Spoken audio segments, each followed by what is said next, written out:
కాంగ్రెస్ పార్టీలో కొత్త పంచాయతీ స్టార్ట్ అయింది. ఈ పంచాయతీ మొదలుపెట్టింది ఎవరు తెలుసా? ముఖ్యమంత్రి గారు. అవును, కరెక్ట్గానే విన్నారు మీరు. ముఖ్యమంత్రి గారు ఈ పంచాయతీ మొదలుపెట్టింది. నిన్న ఉమ్మడి వరంగల్ జిల్లా టూర్కు పోయారు కదా, ఉమ్మడి వరంగల్ జిల్లా టూర్లా ఈ పంచాయతీని మొదలుపెట్టారు. ఆయన చాలా వాట్ల మీద మాట్లాడిండు. దాని తర్వాతనే కొత్త పంచాయతీ స్టార్ట్ అయింది. ఆల్రెడీ వరంగల్లో చాలా రోజుల నుంచి చాలా పంచాయతీలు నడుస్తున్నాయి. ఇప్పుడు ఈయన పోయి కొత్తగా ఇంకొక పంచాయతీని స్టార్ట్ చేసిండు.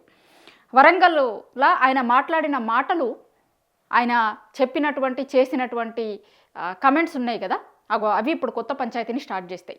ఇక స్టార్ట్ అవుతుంది. కొండా సురేఖ వర్సెస్ రేవంత్ రెడ్డి అయిపోయింది నిన్న ఆయన మాట్లాడిన మాటలు.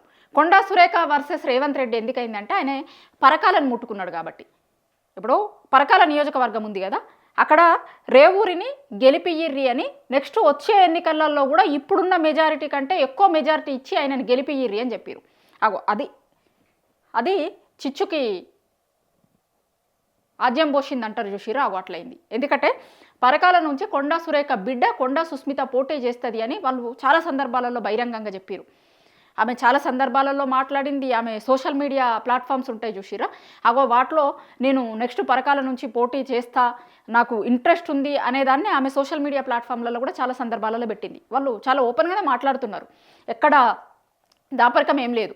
అద్దరికట్లల్లో చిట్చాట్లల్లో కావచ్చు, లేకపోతే ఎవరన్నా మీడియా వాళ్ళు కలిసినప్పుడు కావచ్చు, వాళ్ళ అధిష్టానం కలిసినప్పుడు కావచ్చు, వాళ్ళ పార్టీ నాయకులు మాట్లాడినప్పుడు కావచ్చు, మా బిడ్డ ఇంట్రెస్ట్ ఉంది పరకాల మీద, పరకాల నుంచి మేము పోటీ చేస్తాము అనేది అంటున్నారు.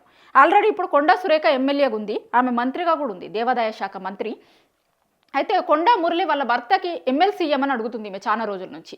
ఆ ఎమ్మెల్సీ ఎందుకు ఇయ్యరు అనేది కూడా వాళ్ళు రకరకాలుగా గతంలో చాలా సందర్భాలలో ప్రశ్నించున్నారు. ఆ ఎమ్మెల్సీ ఇప్పుడు వాళ్ళ బిడ్డకు పరకాల ఎమ్మెల్యే ఇవ్వాలి అని అడుగుతున్నారు. ఇంకా ఈడే పంచాయతీ మొదలైంది. నిన్న ఏం చెప్పారు ముఖ్యమంత్రి గారు? పరకాల మళ్ళీ అయినే పోటీ చేస్తాడని చెప్పిండు కదా, ఇంకా అప్పుడు వీళ్ళ బిడ్డకి ఛాన్స్ ఎక్కడిది? నిన్న అసలుకైతే నిన్న ఉమ్మడి వరంగల్ జిల్లాలో ముఖ్యమంత్రి గారు టూర్ చేసిరు. ఆ జిల్లా మంత్రి కొండా సురేఖ మరి ఈమెకి ముందుగానే ఏమన్నా అట్లాంటి హింట్ ఏమన్నా ఉందా, అక్కడ అనౌన్స్ చేస్తారు అని, లేకపోతే ఏం కారణమో కానీ మొత్తానికి ఆమె ఆ మీటింగ్కి పోలే, డుమ్మా కొట్టింది. వాళ్ళ జిల్లాకి ముఖ్యమంత్రి వస్తే ఆమె ఆ జిల్లా పర్యటనలో ఎక్కడ కనిపించలే. మేడారం పోయిర్రు ఆయన. మేడారం లెక్కకైతే దేవాదాయ శాఖ మంత్రిగానన్నా పోవాలి ఈమె. మేడారం దగ్గరికి కూడా పోయిర్రు, అక్కడ ఎక్కడ కనబడలే. సరే మేడారము ములుగు కిందికి వస్తుంది, సీతక్క ఉంది అక్కడ, అదంతా ఆమె చూసుకుంటుంది కాబట్టి పోలేదు అని అనుకుంటే, అక్కడ నిజానికి పొంగులేటి శ్రీనివాసరెడ్డి గారు కూడా ఉన్నారు, ఇన్ఛార్జ్ మంత్రి, ఆ జిల్లాకి ఇన్ఛార్జ్ మంత్రి ఆయన ఉన్నాడు. కానీ కొండా సురేఖ ఎక్కడ కనబడలే. సరే అక్కడి నుంచి మళ్ళా వరంగల్లో ఓ మీటింగ్కు బహిరంగ సభ పెట్టారు కదా, అక్కడన్నా కనిపిస్తుందేమో అనుకున్నారు, కానీ అక్కడ కూడా కనిపించలే. అంటే ఆమె మొత్తం నిన్న 2-3 జాగాలలో ఆయన పర్యటిస్తే ఎక్కడ లేదు.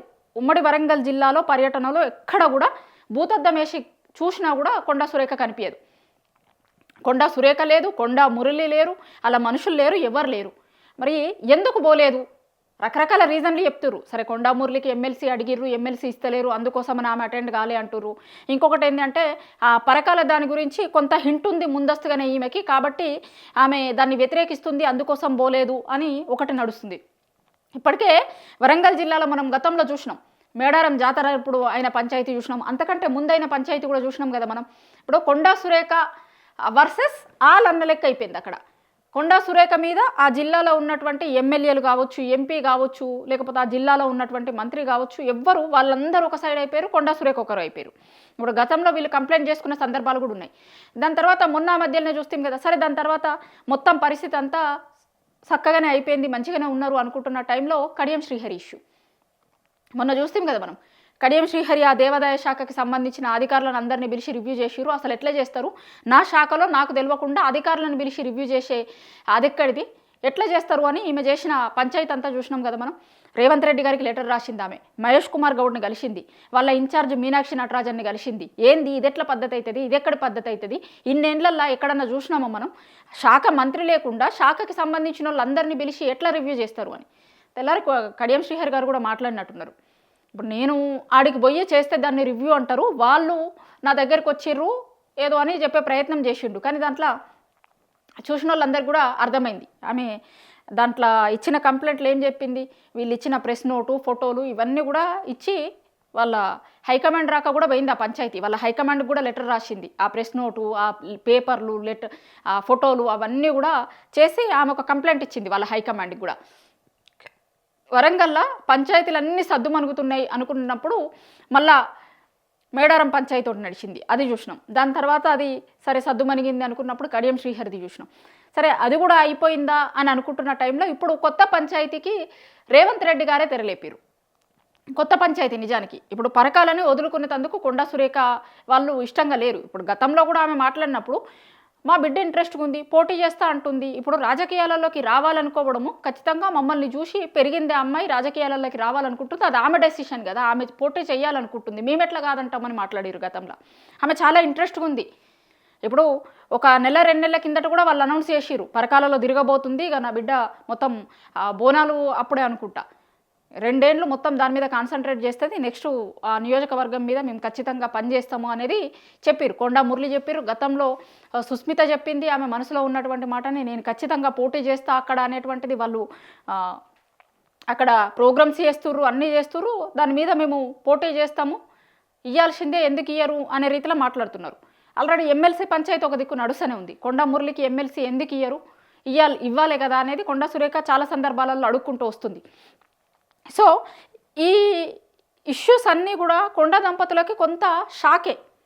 ఎందుకంటే వాళ్ళ ముఖ్యమంత్రిగా ఉన్నటువంటి రేవంత్ రెడ్డి గారు నిన్న పోయి ఆల్రెడీ ఇంకొకటి ఏంటి అంటే అసలు ఎక్కడ ఇప్పుడు ఇది ఎన్నికల టైం కాదు, లేకపోతే ఎన్నికలలో టికెట్స్ అనౌన్స్ చేసేటువంటి వ్యక్తి కాదు రేవంత్ రెడ్డి గారు. కానీ నిన్న పరకాలకు సంబంధించిన విషయంలో అదేందో మరి రేవంత్ రెడ్డి గారు కూడా కావాలని ప్రకటించిర్రా, లేకపోతే కొండా దంపతులకు చెక్ పెట్టాలనుకున్నారా, ఇదే వేదికగా నేను ఈ విషయాన్ని చెప్పాలనుకున్నారా ఏందో. కానీ అది నిజానికి కూడా ఇప్పుడు ఆయన చాలా బహిరంగ సభలు చేసుకుంటూ వచ్చిర్రు. ఎక్కడ కూడా ఇట్లాంటిది ఎక్కడ ఏ నియోజకవర్గంలో కూడా ఆయన నెక్స్ట్ మీ క్యాండిడేట్గా వస్తాడు, ఈయనని భారీ మెజార్టీతో గెలిపియాలి అన్న లెక్క మాట్లాడలే. నిజానికి ఇంకా 2.5 ఏళ్ళు టైం కూడా ఉంది కదా ఎన్నికల కోసం. 2.5 ఏళ్ల ముందు అనౌన్స్ చేయాల్సిన అవసరం కూడా లేదు. ప్లస్ అనౌన్స్ చేసేటువంటి వ్యక్తి కూడా కాదు ముఖ్యమంత్రి గారు. ఎందుకంటే వీళ్ళు ఇక్కడ ఉన్నటువంటి పార్టీకి సంబంధించినటువంటి వాళ్ళు ఒక లిస్టు ప్రిపేర్ చేస్తారు, ఇగో మేము ఈ నియోజకవర్గాలకు అనుకుంటున్నామని ఇక్కడ పార్టీకి సంబంధించిన నాయకులని వాళ్ళ హైకమాండ్కి పంపిస్తే హైకమాండ్ గ్రీన్ సిగ్నల్ ఇచ్చిన తర్వాత వీళ్ళు టికెట్లు అనౌన్స్ చేస్తారు. అదంతా ఎన్నికల టైం వచ్చిన తర్వాత దగ్గరికి వచ్చిన తర్వాత వాళ్ళ హైకమాండ్ డిసైడ్ చేస్తుంది ఎవరికి టికెట్ ఇవ్వాలి, ఎవరికి టికెట్ ఇవ్వద్దు అనేది వాళ్ళ హైకమాండ్ డిసైడ్ చేస్తుంది. ఎందుకంటే ముఖ్యమంత్రులే వాళ్ళు డిసైడ్ చేస్తారు కదా, ముఖ్యమంత్రులే వాళ్ళు డిసైడ్ చేసే అది ఉన్నప్పుడు ఎమ్మెల్యేలను ముఖ్యమంత్రి ఎట్లా డిసైడ్ చేస్తారు, వాళ్ళ పార్టీలో అట్లా ఏమి ఉండదు. కానీ దానికి భిన్నంగా వ్యవహరించారు నిన్న ముఖ్యమంత్రి గారు. అంటే నేనే నెక్స్ట్ టికెట్లు ఇవ్వబోతున్నా, నేను అనుకున్నటువంటి వాళ్ళనే టికెట్లు ఇస్తాము, వాళ్ళే ఎమ్మెల్యే క్యాండిడేట్లు అవుతారు అని చెప్పుకునే ప్రయత్నమా అది చేసిండా, లేకపోతే కొండా దంపతులకి షాక్ ఇవ్వాలి అనేటువంటి ప్రయత్నమే చేసిర్రా? ఎందుకంటే ఈ మీటింగ్ కంటే ముందు మేడారంలో మీటింగ్ జరిగింది, అక్కడికి రాలేదు కొండా సురేఖ, రాలేదు కాబట్టే ఇక్కడ దీన్ని అనౌన్స్ చేసిర్రా కావాలని. అంటే మీరు ఏదో సిగ్నల్ ఇవ్వాలనుకుంటే నేను చూసుకుంటూ ఊరుకునేటైనని కాదు, ఖచ్చితంగా నేను కూడా ఒక స్ట్రాంగ్ సిగ్నల్ ఇవ్వగలుగుతా అనేటువంటి మెసేజ్ ఇవ్వడం కోసమని రేవంత్ రెడ్డి గారు ప్రయత్నించిర్రా, ఏం చేసిర్రు తెలియదు. కానీ నిజానికి కొండా దంపతులకు ఒక షాక్ లాంటిది. దీని తర్వాత మరి వాళ్ళు ఎట్లా రెస్పాండ్ అవుతారు, ఏం చేస్తారు అనేది చూడాలి. పరకాల చిచ్చునైతే పెట్టిరు ముఖ్యమంత్రి గారు. మరి ఆ పరకాల చిచ్చు ఏడికి అంటుకుంటుంది, ఎవరికి అంటుకుంటుంది, ఎంత దూరం పోతుంది, ఏం జరుగుతుంది అనేది చూడాలి. ఇప్పటికైతే రేవంత్ రెడ్డి వర్సెస్ కొండా అన్న లెక్క వరంగల్లో రాజకీయం మొత్తం మారిపోయింది. మరి కొండా దంపతులు ఏం చెప్తారు, కొండా సురేఖ ఏం మాట్లాడుతుంది ఈ ఇష్యూ మీద, వాళ్ళు ఎట్లాంటి నిర్ణయం తీసుకుంటారు అనేది చూడాలి.